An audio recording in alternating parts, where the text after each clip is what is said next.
بہت بڑی طاقت بنیں گے آپ اگر آپ کو سہنا آ گیا اور برداشت کرنا آ گیا، کیونکہ جب آپ برداشت کرتے ہیں نا تو اندر میں ایک طاقت پیدا ہوتی ہے، وہ طاقت آپ کی روح کو پرواز دیتی ہے اور اگلوں کے لیے تسخیر کا کام دیتی ہے۔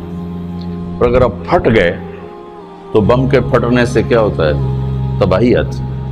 جب آپ پھٹیں گے یا میں پھٹوں گا تو معاشرے میں تباہی آ جائے گی۔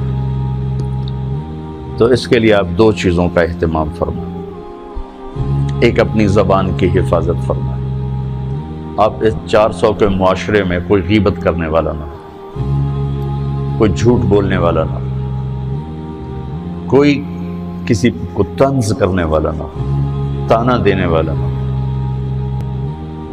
ایسی بات جو کسی کے دل پہ جا کے چوٹ مارے، اس سے آپ اپنی زبان کو صاف کر لیں۔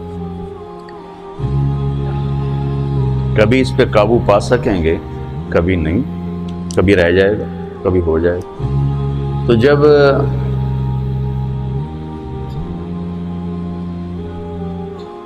ہاتھ سے نکل جائے بات تو پھر اللہ نے ہمارے لیے توبہ کا دروازہ رکھا ہے۔ 2 نفل پڑھو، اللہ سے معافی مانگو، جس پر زیادتی ہو اس سے جا کے معافی مانگو، اس سے آپ کی مزاج میں ٹھہراؤ آ جائے گا۔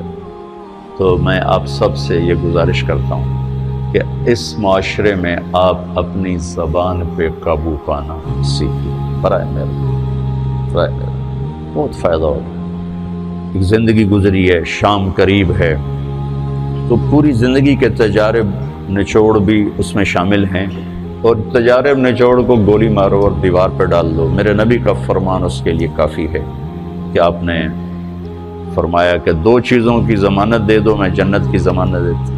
ایک تمہارے جو 2 جبڑوں کے درمیان ہے، ایک تمہاری 2 ٹانگوں کے درمیان ہے، اسے پاک کر لو، میں جنت کا ضامن بن جاتا ہوں۔ اور معاذ بن جبل سے فرمایا کہ تمہیں پورے دین کا نچوڑ بتاؤں؟ کہ جی کیا؟ تو آپ نے اس حدیث کو میں نے پتہ نہیں ہزاروں لاکھوں دفعہ بیان کر دیا ہے، اور ہر دفعہ بیان کیا ہے کہ اچھا یہ ایسے کر کے کیوں فرمایا؟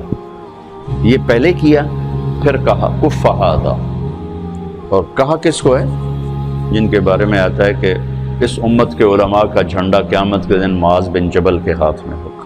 اتنے بڑے آدمی۔ 18 ہجری میں انتقال ہوا، 1434 ہجری میں اردن گیا تو ان کی قبر سے خوشبو آ رہی تھی۔ 1400 سال گزر گیا، ان کی قبر سے خوشبو کا آنا بند نہیں ہوا۔ اتنے بڑے آدمی کو کیسے سمجھایا؟ بچے کی طرح کہ معاذ اس زبان کے قابو۔ تو آپ سب کو، اپنے آپ کو بھی کہتے ہیں، وہ عرب خطیب کہتے ہیں اوصیکم نفسی اولا وایاکم کر کے عام طور پہ خطبہ شروع کرتے ہیں، تو میں بھی اپنے ذات سے شروع کر کے آپ سے یہ عرض کرتا ہوں بچوں کہ اپنی زبان پہ قابو پانا سیکھو۔ یہاں اس کی مشق کر لو۔ یہ چھوٹا سا میدان ہے، چھوٹا، ایک تالاب میں ہے، آپ تالاب، یہاں سے نکل کر آپ ایک سمندر میں کودیں گے جہاں کہ رشتوں کی فہرست ہوگی، تعلقات کی فہرست ہوگی، ناگواریوں کے خوفناک خاردار کانٹے ہوں گے، کہیں کہیں پھول ملیں گے ورنہ کانٹوں سے بھرا جہان ہے۔ اگر آپ نے یہاں پریکٹس کر لی تو پھر آپ اس میدان میں جا کر انتہائی خوبصورت معاشرے کا فرد بن جائیں گے۔